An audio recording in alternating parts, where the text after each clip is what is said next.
Welcome, and thank you for tuning in to Lady K Chat, a podcast that is designed for men and women to become better versions of themselves, which is broadcast every Tuesday at 6 p.m. Eastern Standard Time. Various subjects will be spoken upon, such as relationships, health and wellness, personal development, wealth building, children, and so much more. She is a two-time Amazon best-selling author, an international speaker, and life coach. She is Lady K. And now for your host, Lady K.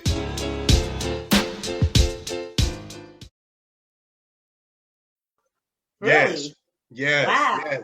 So we got to stop focusing so much on the interruption and tie the knot to what was happening beforehand. Like I say, even if you're in the Bible, right? If you want to talk about it, like it's the Black history. It's talking about who you are and your people. Right. Even that land in the Middle East, when you understand the real history, it's all us. Like as we got to dig deeper into that understanding, I think. Again, as I keep telling people, where is the main place they got? Egypt. Where is Egypt located at? In Africa. And this too, because it drives me crazy when people do this. They were like, oh, I'm going to Africa. I need y'all to understand it's a continent. It's a whole continent. Not a country. There's many countries in there. It just drives me crazy when people are like, yeah, I'm going to Africa. It's like, okay, well, what country in Africa? I don't know. I just want to go. Okay, educate yourself first before you do that because you sound crazy. We just can't have you... We just can't have you being uneducated before you fly over there. And do your research before you go. How about that? You know what I'm saying? Yes. 54 countries over there and a lot of opportunities. Right. I can't wait to visit every last one of them. I'll buy property in all of them if I can afford it. So I hear that. That's powerful right there. What would you want to do with the properties? Well, I honestly, I want to own a chain of hotels throughout Africa. That's something that's on my list, right? I want to start in Ghana because in Accra because it's happening already. When I stayed in the hotel there, 4-star hotel, they got 5-star hotels down there. If you got the money, you can definitely live like a king or queen down there. But man, the ocean being so close, the culture, the food, like it was just all so spectacular to me. I can't wait to really get involved. So I'm gonna buy a personal property first. And then look to build a syndicate where we start buying commercial real estate abroad. I think that's very smart. That's very smart. So I hope everyone that's listening, I hope y'all getting this education today because this is great. You know what I'm saying? For the people that's closed-minded and I don't know about Africa. Open your mind, elevate your mind. We trying to go there. Like I said, I want dual citizenship somewhere, and it might be Ghana, but I need to go visit first. Yeah, that is definitely on my bucket list for 2022. I just want all of this pandemic crap to die down first before I go ahead and travel. That's how I feel. I feel you. I'm not traveling this year either. I'm like, I sat down last year because I was supposed to go to Nigeria last year, but I sat back. And I'm going to wait out this year and see what happens. I'm with you. Let's see what 2022 looking like. Absolutely. So, Freddie, I'm going to continue and I'm going to kick it up a notch. And I want to actually talk about a Pacific person, right? This woman that I just found out about, and it's so sad. And I'm going to tell you who I'm talking about, but I want y'all to listen to my story first. So a couple of years ago, maybe about 10 years ago, I was invited to this event in Jersey City, New Jersey. And when I get there and I see the door and it says, "Welcome to the Mary Bethune Center." And I said, oh, who's that? And just immediately I jotted down her name, and then a little bit later, I went back and researched her. But it just kind of stems back to what we were talking about earlier. I didn't know who she was until my late 20s. And I'm like, I thought that was kind of sad, but it's still never too late to know your history. And I know you know more about her. So I'm going to allow you, Freddie, just to share a little bit more about Miss Mary Bethune. But I do know this. I do know she did get out. She wasn't confined in that mindset to the post-traumatic syndrome because she did some amazing things in the late 1800s and in the early 1900s. Yeah. She is a monster of a woman. She is. This is her. She's on my wall here. Yeah, I see that. Yeah, absolutely. Yeah, no, she is a key figure in. So this is kind of like my my hidden counsel, right? So I like to, when I close my eyes, I like to call upon the courage and the strength and the knowledge of the ancestors, right? And this is Mary Bethune is definitely one of them. Her story is so amazing to me. But I wanted to say kudos to you, first of all. You saw a new name, wonder who it was, and you went and did the research. Good people. It's literally that simple. Like, it's literally that simple. Just follow through, right? So that's great. Even though you were in your 20s, you went and sought the information and you got it. I think that's all it takes, right? Because you just got to get interested, right? Before I go into it, I say I'm not a historian, right? I'm not really a historian. I'm an enthusiast that likes to use Black history as a tool to motivate people to go out and do more in their lives, right? To join the fight of the ancestors. Right. And Mary Bethune is one of them that I love her story because she was born in 1887. No, 1875, I'm sorry. 1875, yes. Yeah, 1875. And she was born on the plantation that her parents were enslaved in, right? So in 1875, they were free, right? Because 1863, the slaves are freed. The so-called slaves, right, are free. And Mary is born on the plantation because Samuel and Patsy McLeod were sharecropping on this farm, right? So sharecropping was basically like racism light.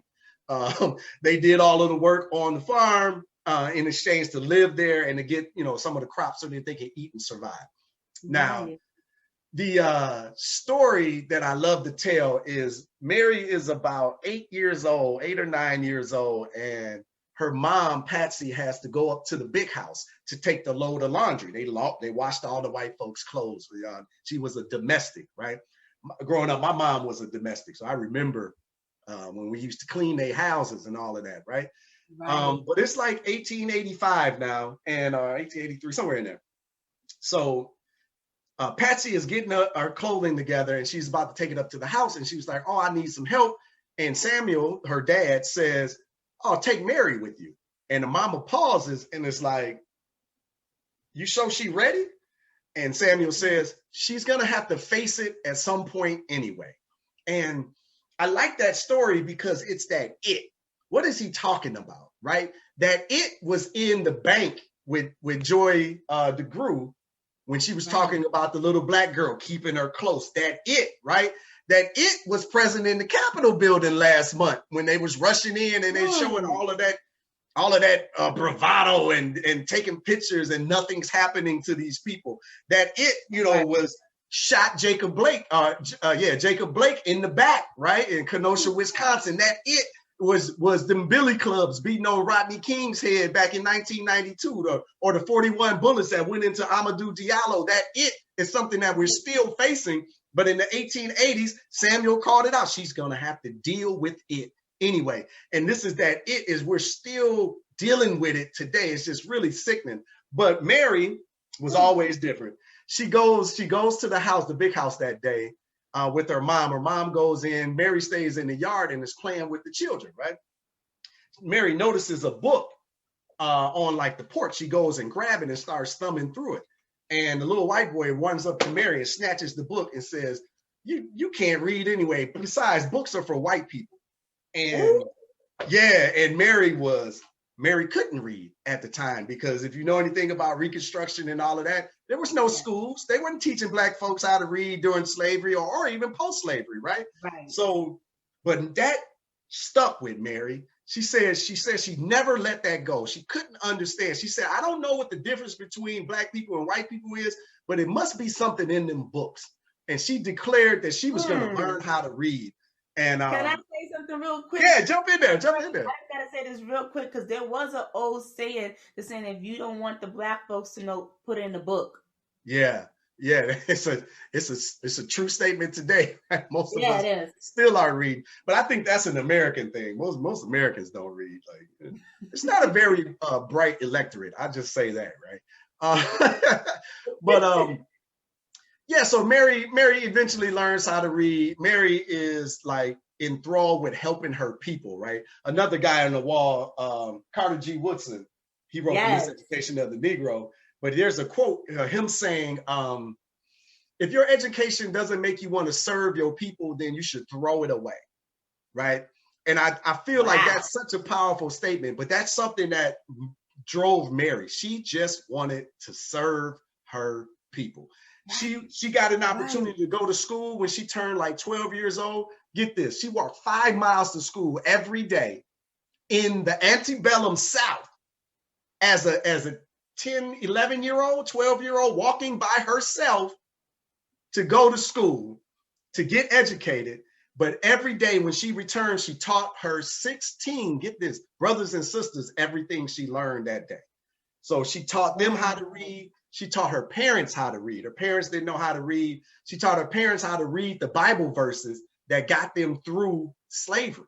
So that was, she mentions that as being a monumental moment in her life, being able to teach her parents.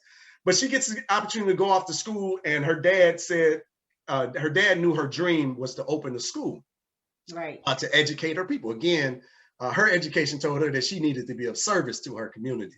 And, you know, eventually she goes on to open up Bethune-Cookman College. But even the story of how she started the college is just like classic Mary, right? She buys this plot of land. Turns out the plot of the land is a trash heap. Nothing but trash on this land.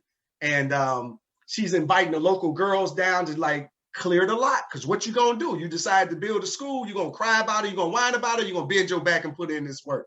And Mary was all no nonsense. So was her mom and dad. They were all no nonsense people. Like, hey, no need to cry about it. What we got to do is clear this land. So the little girls were showing up. And she was like, Mary, it's a trash heap. He was like, yeah, but, you know, grab this shovel and like, let's get to work because there's land up under here. And she literally built the first building there for Bethune-Cookman College herself. Like, man, it's her story and tenacity is something that really is inspiring.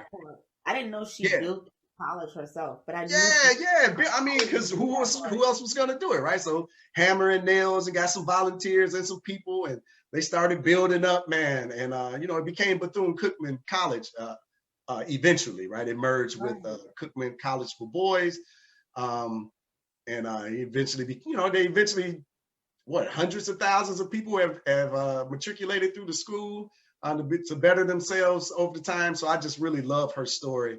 Her tenacity, you know, her spirit, her service. I love her so much. I think she's such a determination. The part where you had me at, and I said, wow, that made me think back what we were talking about earlier, that she went and got fed. And when I say got fed, she got fed from school.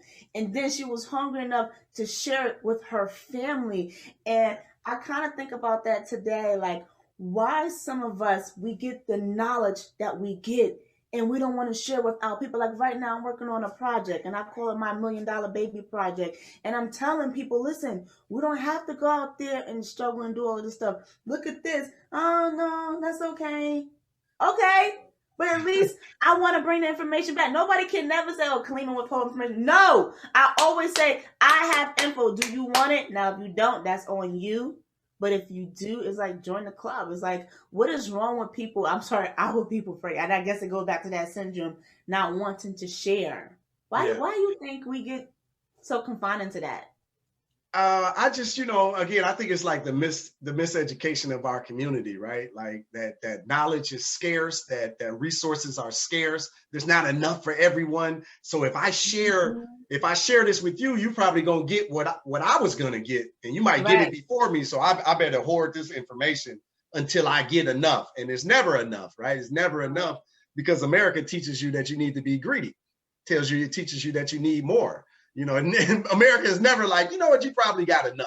No, they're always pushing you to want to buy more, to get more, to, you know, bucks, stuff, gimme. That's the American training that we've gone through and we haven't let go of yet. I use knowledge like a candle, right? Like if my candle is lit, my flame doesn't diminish if I light yours, right? That's right.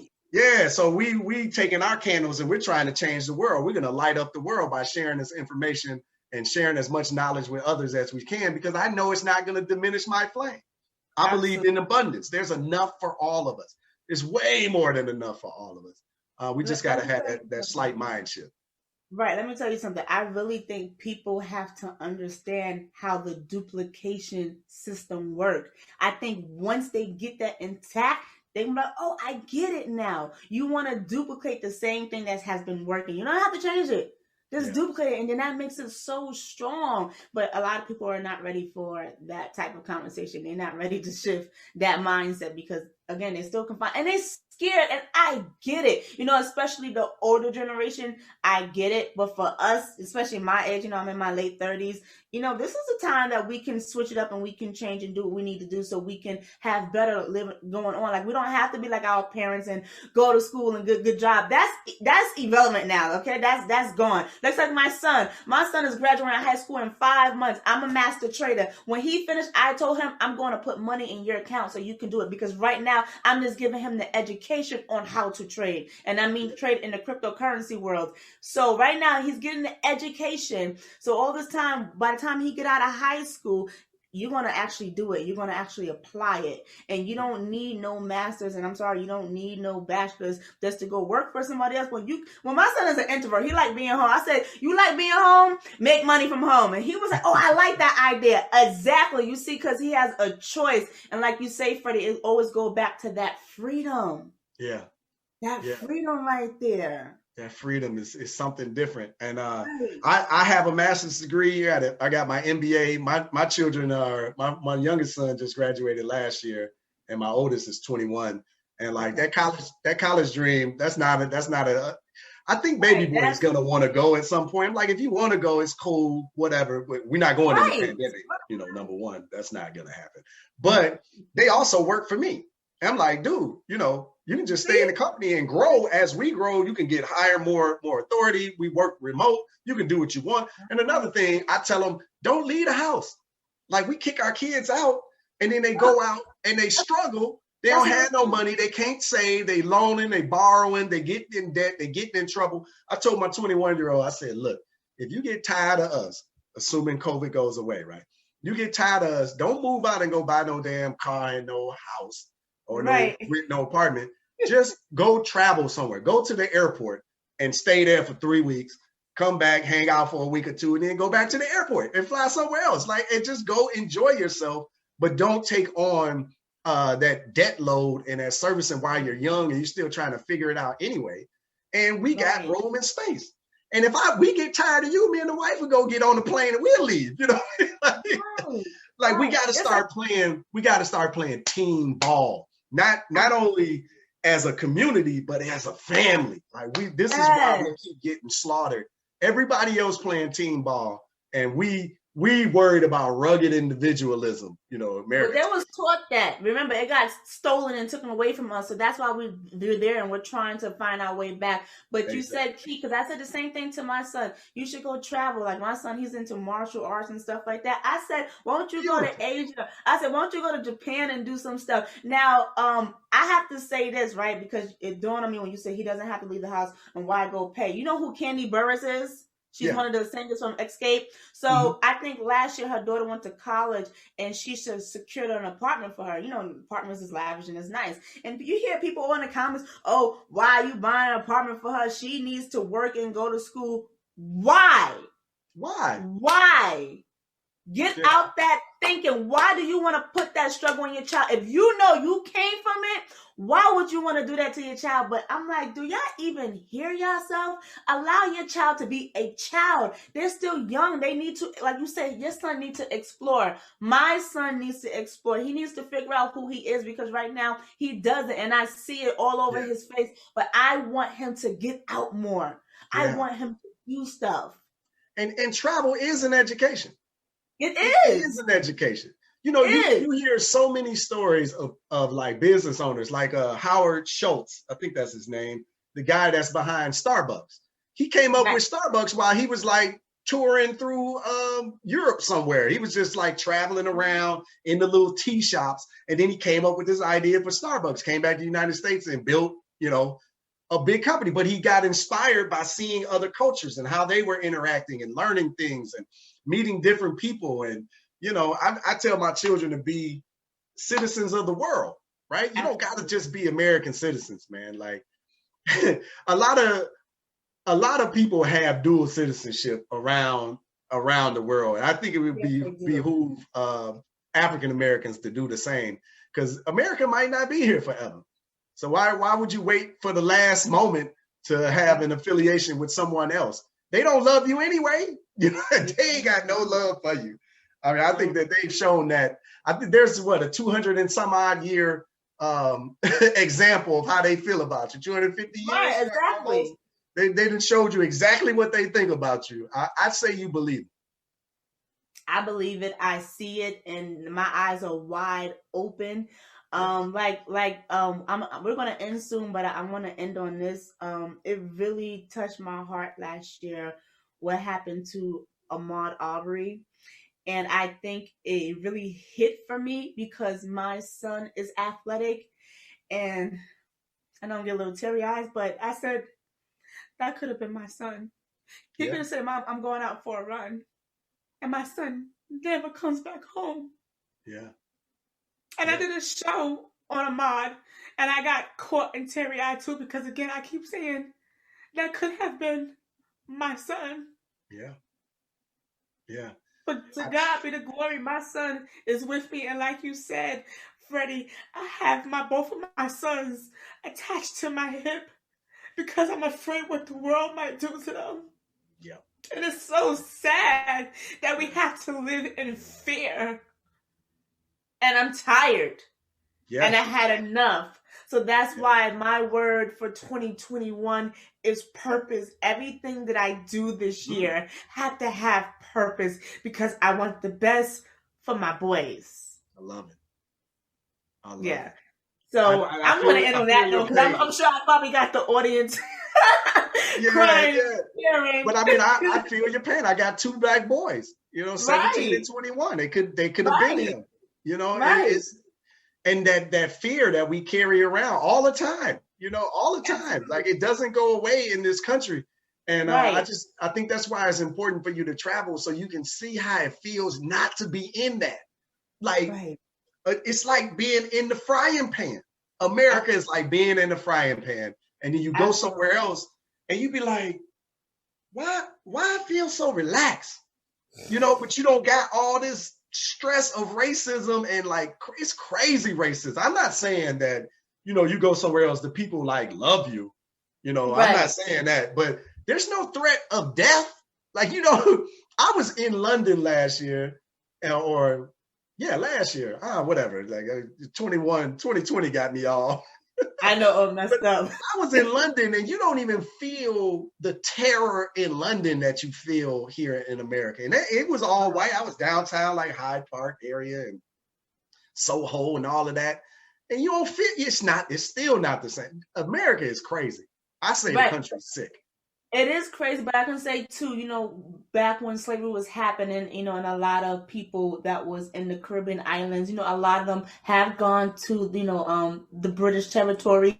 And I do know some people say they experience racism, but not the way that we experience here in America. So it's different. So it doesn't matter where we go, they're always looking at us. But like I said, in America, it's a different field. And I'm going to end on this note. I believe it was in 2019 when I think it was the Gap, one of those stores, when they pull out that shirt with the monkey. H&M. You remember that? And we went crazy here in America, and everybody else looking at us. Well, what's wrong with y'all? Because they will never understand that that's the derogatory slang for us to be, that monkey. It drove us crazy. But, again, that's just being on a different end of the atmosphere. A lot of people don't even know what we go through over here. And they're like, oh, we want to come. And hold on. And this is why a lot of them come here, because we are the land of opportunity. I give them that. We are. Because if you do the right way, you can make the money. They take their money here and go back home. Yeah. Because the money go further there. Like, we are leaving. Like, we are leaving America. I'm not going to give up my citizenship, but I'm leaving. I need to experience living outside of this country. They did a good job of making us think that it was the best place on the planet, while you were growing up, but it doesn't live up to any scrutiny. So I'm interested in seeing what life is like living somewhere else without all of this stress and being in the frying pan, having to hold our babies close to us like that. I mean, man, our genes have really been loaded up with that type of stress for too long. Absolutely. So, Freddie, I really appreciate you joining me today. I had a great time speaking to you. For Herbal Intellectual Products, if people wanted to reach you, how can they contact you? Yeah, so you can check us out online pretty much everywhere. It's urbanintellectuals.com. That's the easiest way, urbanintellectuals.com. Okay, Yeah, we thank you so appreciate much, Freddie. And are you on any other social media platforms? Social, Instagram, Facebook? Yeah, as urban intellectuals, not Okay, individually. okay, Yeah, okay. yeah, I don't No, that's engage fine. personally. Yeah, I got a That's personal fine. page on Facebook that I rile people up, but I don't promote Yes, we know. I'll be right there sitting in the club. I'm like, this boy done lost his mind today. Oh, it. that was a good question, Freddie. Oh, I didn't think about that. I'm a thinker, right? I like to think. I like to Right, provoke thought. That's right, usually what's behind all my questions and my provocations. right. I just want people to think because we don't. We're on autopilot, and that's really like destroying us as a people. We got to start saying, why are we doing this? What like? Oh, Absolutely. I never even thought about it. Absolutely. So yeah. I'm in agreement with you on that one. But again, Freddie, I just want to thank you, everyone. I hope you got some insight for today information. Continue to watch us at the Lady K Chat podcast here on Instagram, Facebook, and YouTube. And we're also on Apple and Spotify. You can reach us on our website at www.ladykenterprisesinc.com. And everyone, you have a great night. Now that this show is over, join us in the Facebook and tell us what you think about the show tonight. See you there.